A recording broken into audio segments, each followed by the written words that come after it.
There have been several news articles published suggesting that chocolate is inflation-proof, since the purchase of chocolate isn't affected regardless of price increases. But is this really the case? Introducing Inflation-ary Chocolate, debunking the chocolate myth. My name is Brad, and along with Annie and T, we are very excited to present our research.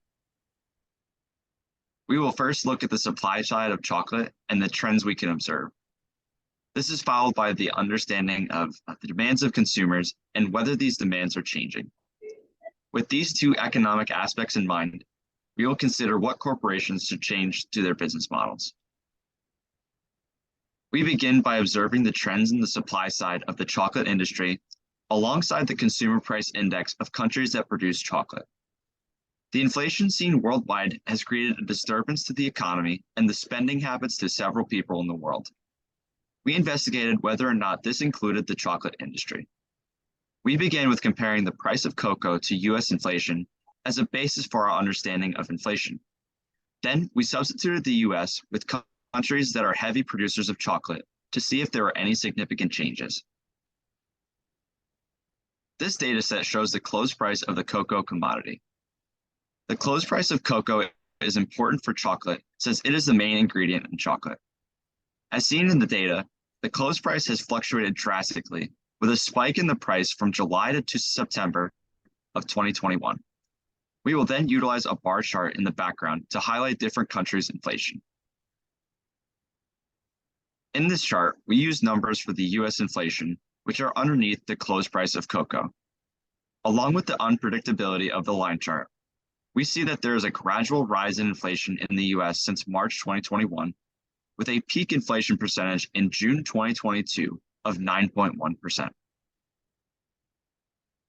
The next two charts will detail the close price of cocoa with two countries that are leading producers of chocolate, the Ivory Coast and Ghana.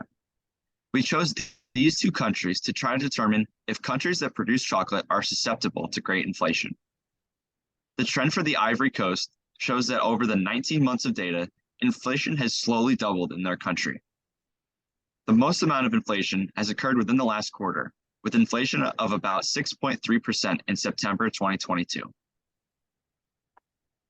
The trend for Ghana shows a much more drastic increase in inflation since the beginning of our date range. Because of these trends, we can deduce two things.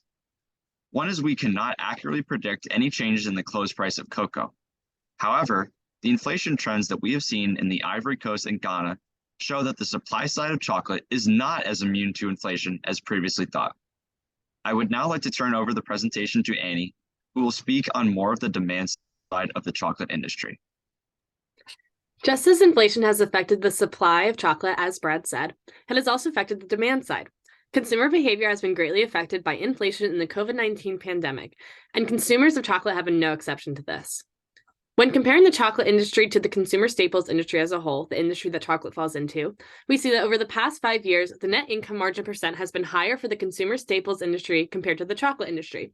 This shows that while there has been growth in the chocolate industry's income margin, it is not as high as other goods within this category, especially within the past 3 years.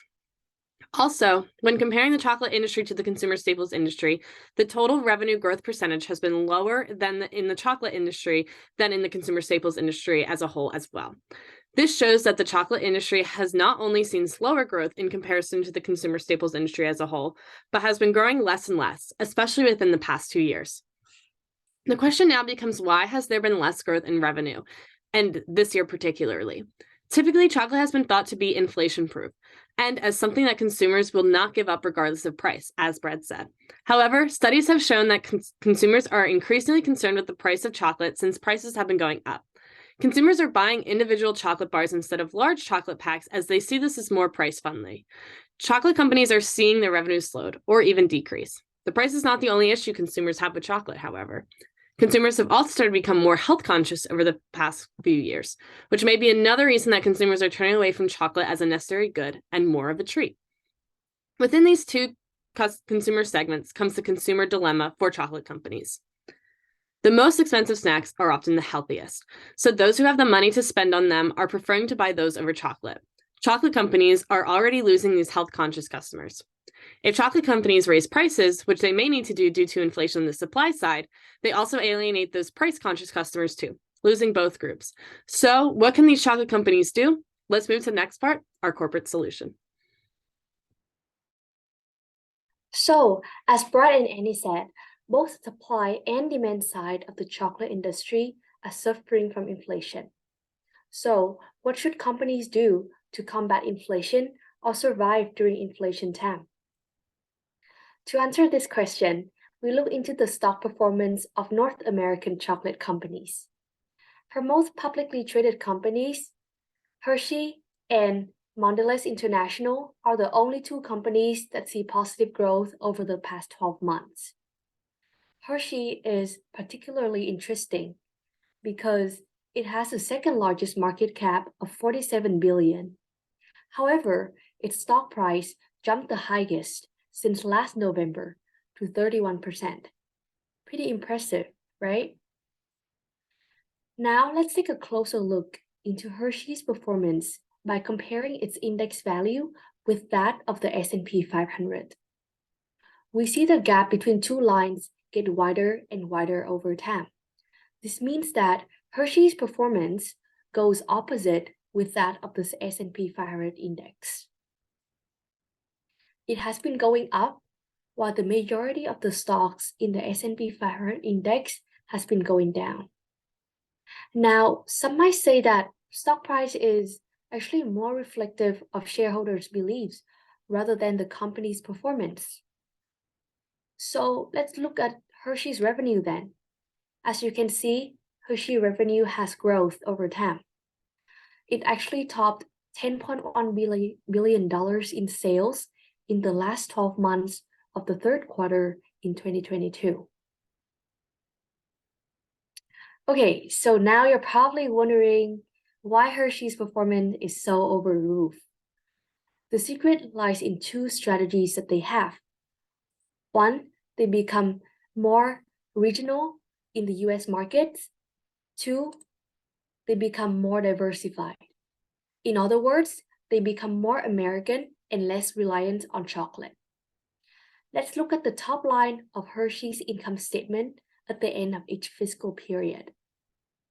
For the first strategy, in this table, you can see that Hershey's revenue in the US has always been increasing since 2018, and recently is an increase of 7.8 billion from 2020 to 2021. Whereas revenue from other countries is only 1/10 of the US and has been somewhat stable since 2018. So clearly, Hershey has been continuing to focus on their US market more than their international market. For the second strategy, Hershey being more diverse. So before 2018, they acquired private Breeze popcorn, and before that, it didn't really divide the income statement into different business segments. But since the acquisition in 2018, the income statement started having two separate business segments, salty snacks and sweet snacks. This version of corporate reinvention really worked for Hershey because Hershey at its core still remains as a snack company. It's not like it's trying to become like a metaverse company at all. It's still a snack company, it just has more snacks. During inflation, many companies will find themselves facing several crises.